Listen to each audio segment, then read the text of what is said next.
Folks, welcome to Everything Pro Wrestling. Everything Pro Wrestling is a show by the fans, for the fans. And I am your host, Conrad Cushman. We are recording live in the den, aka the man cave, and we are here to talk about WrestleMania 34. This will be a live review. And on my right, I have my brother, Cameron Matthews, here to review, also known as KC Classic 7 on YouTube. KC Classic, what's going on, brother? Going on? What's up, man? And to my left, we have Robert Anderson. He was reviewing NXT TakeOver New Orleans with me yesterday, and he is back again to do another review. I had a better time yesterday. I'll tell you that much. Man. All right, guys. Let's get into this. Let's start with the pre-show for WrestleMania. We have the André the Giant Memorial Battle Royal. I believe this is the 5th annual, if I'm not mistaken. Or is this the 4th? I think this is the 4th. We have Cesaro, Corbin. No, Cesaro, Big Show, Corbin. This is the 5th. This is the 5th? Yeah, because Mojo won last year. Darn right. I knew I wasn't crazy. 5th annual André the Giant Memorial Battle Royal. Yeah, guys, I don't know. This was a pre-show forgettable match. Largely forgettable. Yeah, that's what. Shout out to my boy Rob here. He took care of the notes for me. We got largely forgettable match. We had the assist from Woken Matt Hardy. I'm gonna call him Reborn. I'm not sure if he's woken yet. Whatever. He was there. Bray Wyatt makes his return from the Lake of Reincarnation.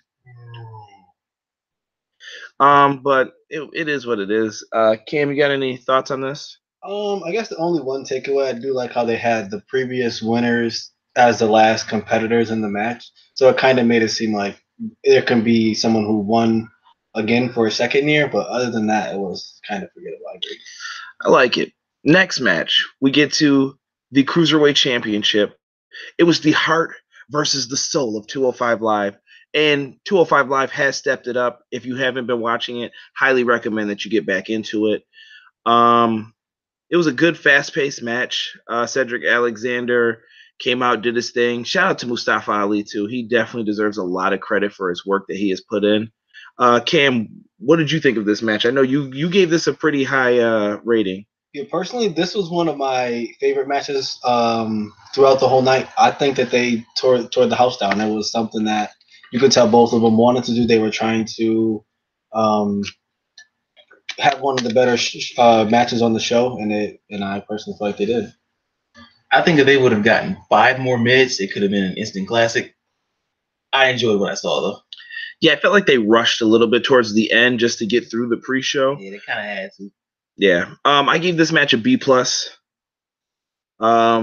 But I'm glad to see Cedric Alexander get the win. I felt like if he didn't, it was kind of slighting him just to be different, and he worked really hard, and he deserves this. So congratulations, Cedric. You made it a long way. I did pick wrong in that one. I picked Mustafa, but such is life. Darn right. Don't worry. My picks were horrible. I got one dead on. We'll get to that. Yeah. Women's Battle Royal. Basically, the story of this match was about Banks and Bayley. Now, I'm going to blame this guy right over here for the ending of the match. I thought Naomi was eliminated, and he told me that I had turned my back for a second. He was like, yeah, Naomi's out because she was on the floor. I saw her on the floor. I guess she went through the middle rope, you know. Yeah, WWE got him with their classic booking. So, long story short, Bayley threw out Sasha, and I thought I had got another prediction right. Nope, got it wrong. And Naomi ended up saving the day, and this Battle Royal was meh. I'm not a huge Naomi fan. It looked like the rest of the people in the Everything Pro Wrestling group on Facebook agrees. And yeah, it was trash. I don't know. You will feel the glow one of these days. Shout out to Casey Briggs, one of our favorites. He does a lot of the videos with me if you go back and check out previous episodes. Cam, anything else that you'd like to add on about this match? No, not really. You could tell Bayley and Sasha was the main takeaway from the Battle Royal, but other than that, yeah. One part I did like about that, how it turned into the NXT versus the main roster girls. I thought that was pretty creative of them. I picked Peyton Royce to actually win, so thank you, Australia. We get into the main card at this point. We started off with the Intercontinental Championship. That was the match containing Seth Rollins, Finn Bálor, and The Miz. Very unique entrances for everyone. This was once one of the best matches I saw on Raw at one part during, was it last year? I don't remember if it was last year or in the beginning of this year, but these guys had a triple threat match. I thought it was awesome. Solid performances by everyone all around. I have to give this match easily a B+. Everyone did their thing. I got nothing else to add to it. I mean, you guys, Rob? Shout out to Seth Rollins. Yeah, Seth Rollins picks up the win and the Intercontinental title. Cam, anything you want to add to it? I think you want to say something about The Miz, actually, that you brought up. That I thought was really cool that you brought it up before. I think The Miz, he had a really good performance tonight. He did a really good job. And personally, I have to have a huge shout out to him. Just his grind from Tough Enough till now. It's really amazing just to see how his character developed from all those years. So you have to give him a huge shout out. Yeah, because imagine, I was one of the people who said they should pick Daniel Puder over The Miz, and I regret it. Miz, don't ever use this for one of your entrances for WrestleMania if you ever get picked again, though. Thanks. We get to what I think is match of the night. We have the SmackDown Women's Title match. Charlotte versus Asuka. What the hell, WWE? I did not predict this. I did. I could not guess this. Excellent match. I can't be mad at the outcome of it, but I was just like, wow, unbelievable. Charlotte put on an amazing performance, as she usually does, and Asuka taps out to the figure 8. I was shocked. Was not expecting a tap out, but I called that. Yeah. Very proud of that. Shout out to New Orleans, where streaks are made to be ended, I guess. Right. What do you got, Cam? I think Asuka, she did a great job, especially with really wearing down on Charlotte's arm. And I liked how they played that out during the match. So I think Asuka did an amazing job. Of course, Charlotte did an amazing job as well. I thought this was match of the night. I think that those girls definitely brought their A game. Yeah, we have excellent psychology written down here. I gave it an A-, which is the best match, which could spell doom or gloom for the rest of the show. We get to the U.S. title match. That was the Fatal 4-Way with Randy Orton, Bobby Roode, Jinder Mahal, and Rusev Day. Shout out to Rusev. WTF is what is written down here because this was kind of poorly booked. I don't fully hate it to the point where I'm like, yeah, it's got to be a D. But at the same time, Jinder Mahal, out of all the people, I don't know, it just reminded me of when he won the WWE title, and F that. So C- from me. Cam? This was a match that I feel like a lot of people kind of looked over. I really wasn't a fan of it either. It just was man to me.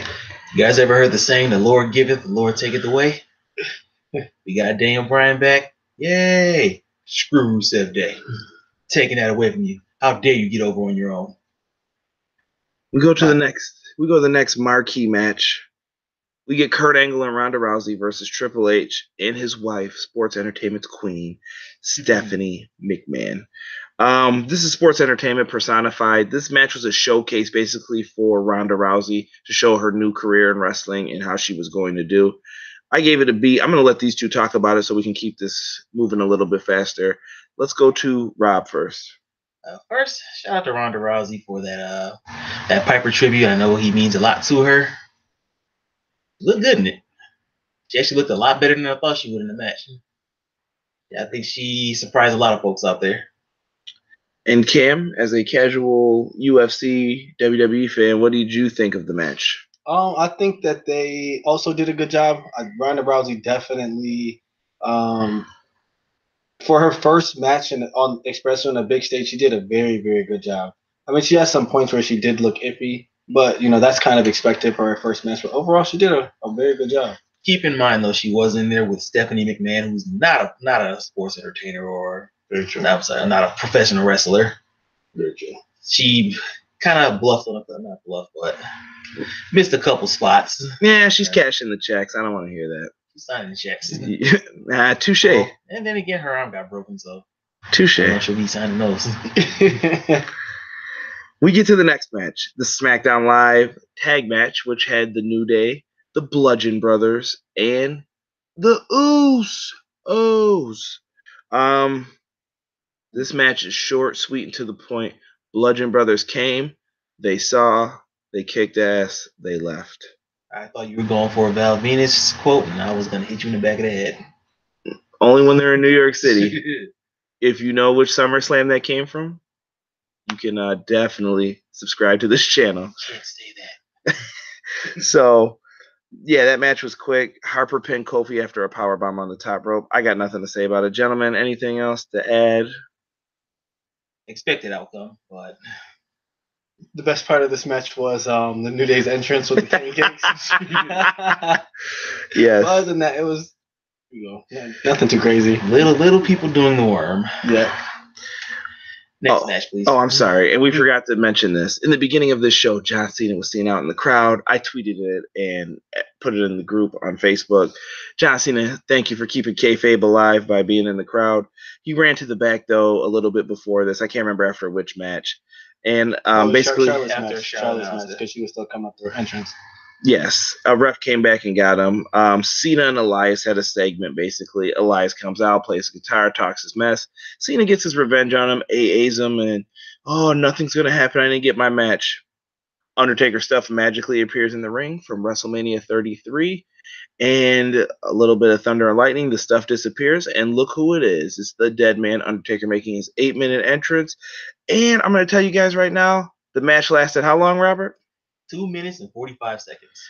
And Undertaker beat John Cena's ass. I'm not even going to lie. Lovely. He squashed him. And as much as I like that, I give this an overall C. I thought that me and Cameron are going to share a lot of the same points. KC Classic 7, whatever you want to call them, to my right here.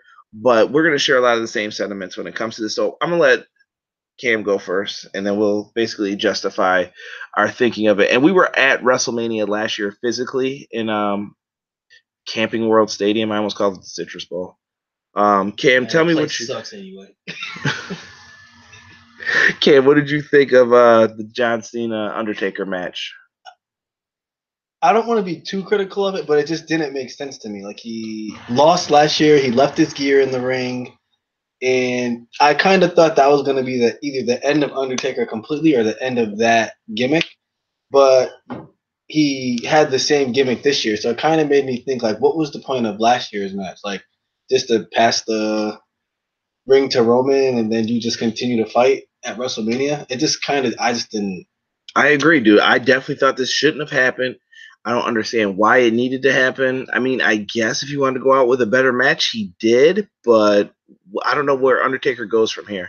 Is he done? Is he still in? When is he going to be done? But he needs to start planning out when he's going to be finished with this, because I don't know. I feel weird about Undertaker because I want to be respectful towards him, but at the same time, dude, hang him up. Let me just add one more thing to this. It was kind of a short and sweet match. It was a squash match. Cena barely got any offense in, but the Undertaker is one of the best, so I don't want anyone to think I hate him. It's nothing like that. It's just, yeah. Rob, go ahead. You guys both know Undertaker's my all-time favorite. I was very happy to be there last year for what was supposed to be his last match. Even though it was kind of a bad match, we got that great send-up at the end. I didn't want him to come back this year, but you get what you want, or you get what you ask for. He comes back. Beautiful beat down on John Cena. Shut him right the hell up. I really didn't got much to say. I liked it. Yeah. It goes back to, you said it didn't make any sense. I mean, it doesn't make sense, but it goes back to the old saying, don't tug on Superman's cape. Came down and beat that ass. What about not seeing the American Badass Undertaker real quick? I'm perfectly okay with that. You?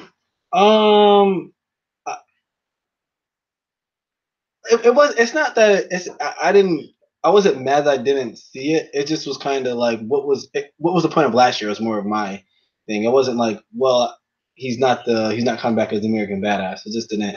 I just didn't understand the point of last year's match. I think he didn't have to be the American Badass. I would have liked to see him be Big Evil, one that beat up David Flair in the bathroom. One that what was that? Say what if you kiss your sister? Yeah. I like Big Evil. Me too. Right. Yeah, even if I don't think he should have came back as the Undertaker he lost with last year. He could have came back as any other Undertaker. But he was. Look at it like this. He was pulled back. Oh, okay, that's a good point. Yeah, I don't know. I want to hear from you guys down below. Tell me what you thought about Undertaker not coming back as American Badass. Did it hurt the match for you? Did you not care? I just wanted to know what people thought of that. We get to another marquee match: Shane and Daniel Bryan versus Kevin Owens and Sami Zayn. Daniel Bryan's back, first of all, so yes. So it was very cool to have Daniel Bryan back.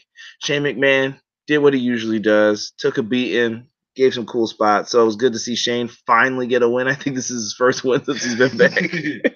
And KO and Sami still don't have their jobs, which I predicted. Daniel Bryan basically showed that he's back and tapped out Sami Zayn. Any thoughts, gentlemen? Rob? Daniel Bryan's back. Enough said. I like how he was very cautious. Like he didn't do anything that was too crazy. Like when he was doing the kicks in the corner, he was very cautious about his landing. So it's good to see him back and see that he's more cautious about the way he is in the ring. You did notice, so he did switch up a couple of his spots. Like usually he would dive through the ropes for the tope suicide. He did the baseball slide instead. Right. No diving headbutt. I was dreading seeing that, so thank you. Shane McMahon is the toughest man on the planet, apparently. Diverticulitis is no joke, and that took Brock Lesnar out of the UFC for, what was it, 2-3 years? Yeah. And he beat it in a week. Compounded with a hernia and other injuries suffered at the hands of Kevin Owens and Sami Zayn. And those phantom ghost punches that everyone loves. Shane McMahon, you are quite a piece of work, sir. If we're gonna shout out the phantom punches, I also have to say that I do miss the WrestleMania thought boots that Daniel Bryan wore. But good match. I'm glad Daniel Bryan's back. Period. Point blank. End of it. We get to the. I'm not even saying my grades for any of these, am I? I gave that Taker's was a C. Where are we at here? B for this match. It's just a solid B. It was good. What I expected. Raw Women's Title. Nia Jax versus Alexa Bliss. Going into this, we all knew Alexa was going to get her ass beat. This is the classic high school bullying storyline. Shout out to JD from New York. He basically put it up there. Oh, you called me fat. Oh, and basically all that stuff. But I understand it. Being a larger guy myself, I get the storyline. Someone bullies you or makes fun of you for it. You kind of want to beat them down, and sometimes you can't. And Nia Jax basically gets to get revenge for everyone who's ever been picked on or bullied about their weight or whatever the situation is. Basically picked on or bullied, period. So people understand this story. I thought this was a pre-show match, personally, myself. C+ for me. Gentlemen?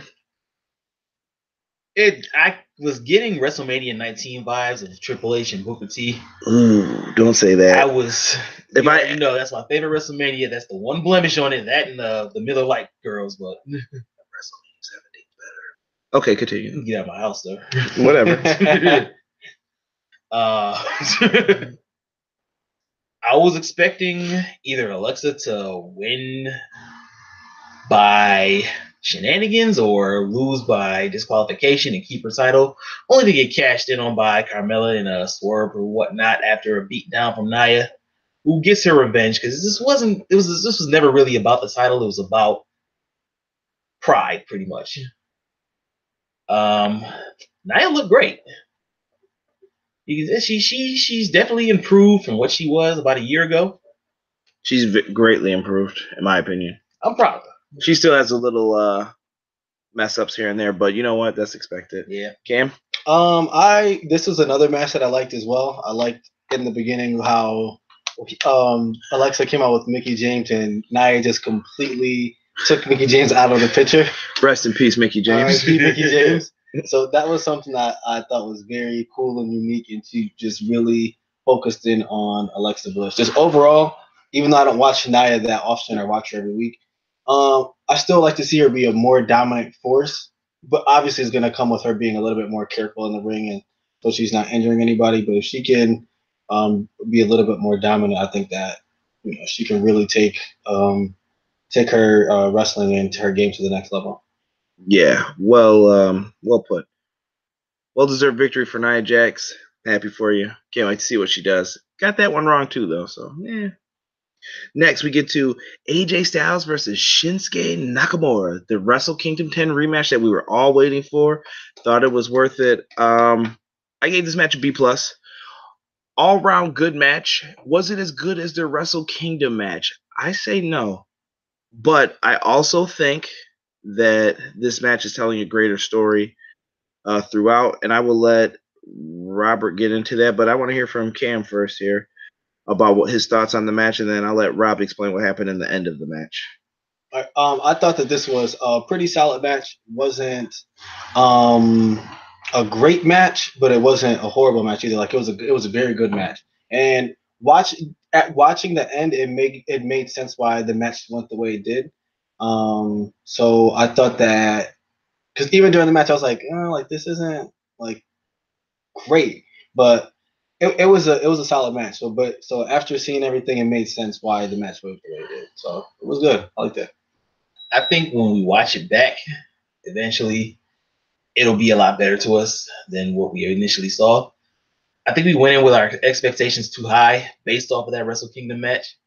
The build for this match was kind of but I thought they pulled off what they did. I thought they pulled it off very well. What did they pull off? They pulled off Well, let's get to the ending. The ending is Nakamura sets up for a Kinshasa. AJ kind of like ducks and rolls over into a sweet Styles clash. 1, 2, 3, game over. And then Rob will tell you what happens when Nakamura snatches the belt from the ref and presents it to AJ. Nakamura gets into the ring, reminiscent of the ending of their Wrestle Kingdom match. Goes to hand the belt to him, down on one knee like he's about to propose to him. Hands the belt to him, great show of respect.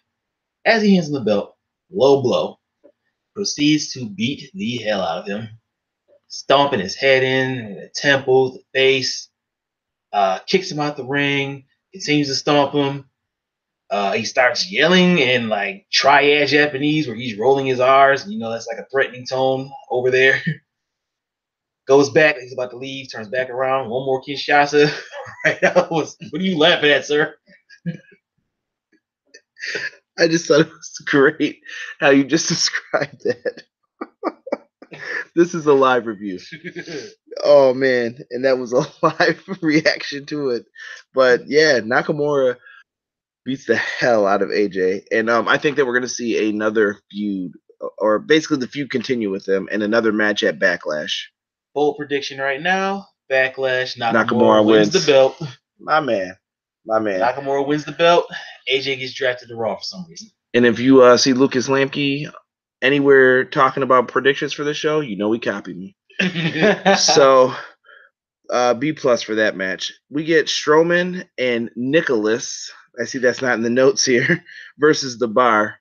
Before you go any further, speaking of Nicholas, Cesaro just tweeted out, "Stupid kid, hashtag WrestleMania." Somebody replied to him and said, "Nicholas City, bitch." Shout out to my man Cesaro. They had a pretty cool entrance in this match, but Cesaro's one of my favorites because when that kid got tagged in, and Strowman picked a random kid from the crowd, so we don't know if he's a Make-A-Wish kid, if he's someone who works for the company. I don't know what's up with it. But so the Nicholas kid gets tagged in, and Cesaro was ready to destroy him. Like, I'm keeping my tag titles, you know that, right? But I'll kill a kid. Great match. Screw the tag division, I guess, is on Rob's notes here. Strowman pins Cesaro. Couldn't be Sheamus, right? Because he helps Triple H lift his weights, right? Yeah, whatever. Cesaro deserves better than that, man. Rob? I got nothing to say, really. It's screw the tag division. C- for this match. Cam, what do you got? Again, this is another match I don't want to be too critical of because I don't know the condition of the kid. Be critical. But it was not. It wasn't that good. I'm not gonna. It was a bad. It was a bad. I don't think it was supposed to be good though. But then again, that's what I'm saying. I don't know the condition does make a difference. So if it really does. Oh, so it's a 5-star match if he has a condition. If it's just some random kid, it was terrible. Like that sucked. But if it was like a kid, like that was his dream, like that's pretty. That's cool. Yeah. That WWE does take that kid's dream into consideration. It's just not. That had to be a hell of a moment for him. He's not. Yeah, he was, and you can tell he was super nervous. He was shaking. So I thought that was shaking. That was very cool that he was able to be in front of all the fans and be able to really get put in that situation because a lot of kids wish for that and want that to happen, and it's cool that he was able to make his dream come true. Put it like this: I'll rate the moment for the kid. I'll give that an A. Right. That's match. That's an A. When you say C minus. C minus, I gave it. Yeah. C minus D. Bro, so much people on the show deserve better than what they're getting, but this is what constant TV is for. We get to the main event, folks. The last match. You've made it. You made you made it to the end of this review to hear us talk about it. We have Roman Reigns, the guy with the wettest hair. Roman Reigns versus the guy whose tattoos are red. Versus Brock Lesnar for the Universal title. These are not my notes. Robert has boring / repetitive. Up until the last minute or so, and then blood and language added a lot into it. I gave it a C+. Roman Reigns, I do not hate Roman Reigns like everyone else does. Do I want Roman Reigns to do something else different with his character? Absolutely. But is Roman Reigns the biggest piece of crap in WWE? No. No. That title belongs to some other people whose names I'm not even going to mention right now because it's not the player. But Roman Reigns, Brock Lesnar, I thought was a decent match. They're in a horrible spot. This show went on way, way, way too long. Oh, it was bad as last year, but no, you know what? WrestleMania 32 is the worst. Period. Don't care what anyone says. That was a long show, and I was angry by the end of it because of a boring main event. But this one did its thing. Lesnar busted Roman Reigns open. Oh my God, he was leaking at the end. And I thought that added to the match when you could see him like getting fired up and he's hitting all these. How many F5s did it take for him to get put down with? Finally 6. Oh yeah, because it's the one through the table. He kicked out of 4, one through the table, and the one that ended it. What do you got for this match, Cam? Nah. I think we're just gonna leave it at nah. I was not feeling it. I won't be too critical of this one either. Nah. I like Roman, but I couldn't get into this match. It was suplex, Superman punch. It was very suplex man punch. I'm gonna call this match. But you know what? I think that Brock style though. I feel like anybody who fights Brock, it's the same style. So, yeah. But okay. If Brock can get away with doing the same shit over and over again, you know where I'm going with this. Good point. No, it is what it is, man. And Brock Lesnar did let out an MF. Luckily, the people in the back were ready to censor that. That added a lot to the match. Yeah, I like that Brock showed his frustration when he kept kicking out and he went to deeper heights to really put Roman away. That was pretty cool. That's one good takeaway you can take from the match. Yeah, I assume that Lesnar has resigned, I'm guessing, or maybe his stuff's not up until tomorrow. I don't know. But we got Raw after Mania tomorrow. I will probably be out missing part of it because I have a final basketball game to play. But I want to hear what you guys think. What do you want to see in that Raw after Mania? Talk about it in the comment section down below, Facebook, wherever I post this, on the Wrestling Amino app, whatever Facebook groups I posted in. Shout out to everyone who allows me to post those videos in there. I appreciate and love the community and all the participation I've been getting on the recent week or two. Everything is up for views. And overall, this show, it averaged out. We averaged all the grades out, and it came out to being a B-. I totally disagree with that, and I had to drop it down some more. I think it's a C+ show for me. Man, I thought it was above average. As a casual fan, I thought it was above average. I wasn't mad at the end of the show. I wasn't excited. I do want to see what's going to happen on Raw tomorrow. I feel like this is actually going to be better than Mania, but we'll see. It's a doldrum Mania. It's in the middle. It's like it's not the worst. It's not the best. It's just it's there. And that's what I feel like a lot of the Manias have been in the past few years. But you've heard us talk long enough, folks. Everything Pro Wrestling wants to hear from you. So if you guys like this video or watched it at all, click that like button. If you don't like the video and you disagree, click the dislike button and tell us why down below. Also, if you're new to the channel and you like the stuff, subscribe. Other than that, guys, I have nothing else. You guys any shout-outs you want to give?